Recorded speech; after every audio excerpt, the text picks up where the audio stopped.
Time news में आपका स्वागत है। आज हम पहुंचे हैं अशोक चौक राजा पार्क और आज हम आपको मिलने वाले हैं एक ही शख्सियत से जो पिछले 23 वर्षों से एसएमएस हॉस्पिटल जयपुर में अपनी सेवाएं दे रहे हैं। डॉक्टर अरुण प्रधान सीनियर फिजिशियन 23 वर्षों से एसएमएस हॉस्पिटल में कार्यरत है और हमेशा वक्त वक्त पर अपने पेशेंट को गाइड करते हैं और अपने पेशेंट के साथ अपनों का व्यवहार रखते हैं। लिए हम बात करते हैं डॉक्टर अरुण प्रधान से जो कि डायबिटीज और थायराइड के विशेषज्ञ हैं और इस बार रमजान को देखते हुए अपने पेशेंट को देना चाहते हैं मेडिकल टिप्स किस तरीके से पेशेंट अपना ध्यान रखें।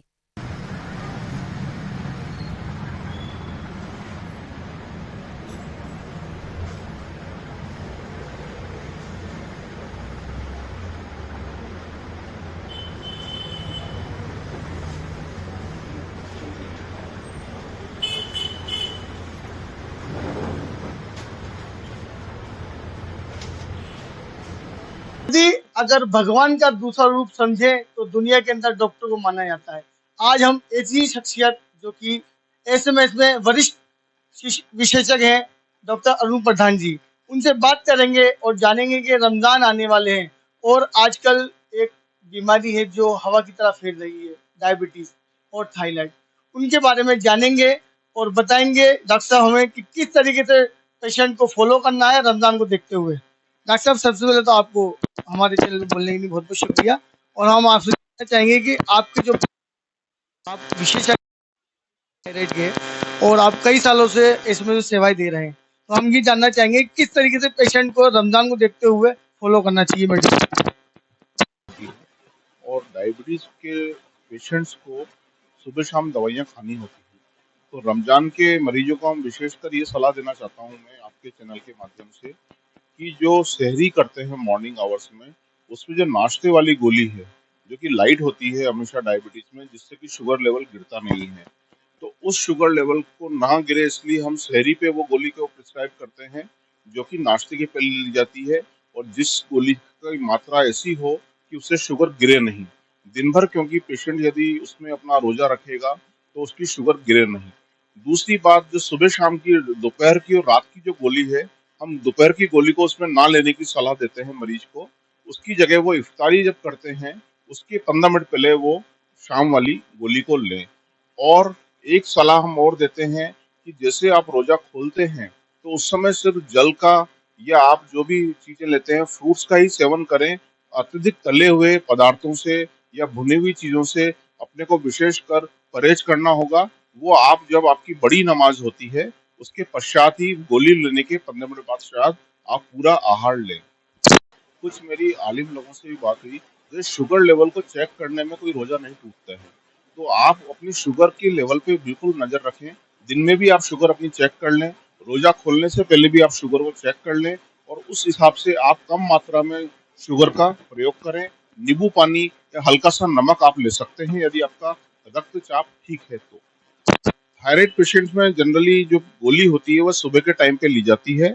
उस गोली के 40 मिनट तक कुछ खाना पीना नहीं होता। आम दिनों में मरीज ऐसा ही करता है, तो उन मरीजों को हम ये सलाह दे रहे हैं जब आप सुबह उठते ही सहरी के टाइम पे पहले गोली को ले लें। गोली को लेने के 40 मिनट्स के बाद या 40 मिनट के पश्चात आप जो भी आपकी सहरी का जो भोजन है उसको ले लें, तो वो गोली आपका पूरा 24 घंटे असर करती है कि अगले दिन ही आपका जो है वो होना होगा। और 6 हफ्ते में अपने थायराइड की जांच जरूर करावें। एक सवाल और करना चाहेंगे कि मान लीजिए कोई अगर डायबिटीज पेशेंट है और उसकी लेवल फास्टिंग भूखे पेट 200 प्लस है और खाना खाने के बाद 300 प्लस है, ऐसे में उसका दवाई लेना अनिवार्य है या वो सिर्फ परहेज से भी अपना काम कर सकता है? ऐसा है कि वैसे तो ये शुगर लेवल बहुत ज्यादा है, इसमें दवाई लेना पड़ेगा, पर हम यहाँ पर बैठकर जो है, जो हमारा एलोपैथिक पैटर्न है, सारा यूएस मेडिसिन जो है चलती है उसी को फॉलो करते हैं। इंडिया की भी गाइडलाइन आई है उसको हम फॉलो करते हैं। इसके आधार पर मैं ये कहना चाहूंगा, फास्टिंग शुगर 110 के नीचे रखना चाहिए। खाना खाने के 2 घंटे बाद की शुगर एटलीस्ट 180 के अंदर अंदर हो तो ज्यादा अच्छा रहेगा। ऐसे मरीज को पहली चीज तो ये है, आहार में कार्बोहाइड्रेट की मात्रा कम हो, चपातियां वो कम करे, फ्रूट्स खाने की सलाह देते हैं या अपना सलाद लेने की सलाह देते हैं। प्रोटीन ज्यादा करते हैं, कार्बोहाइड्रेट डाइट कम करते हैं, वजन को कम करने की सलाह देते हैं।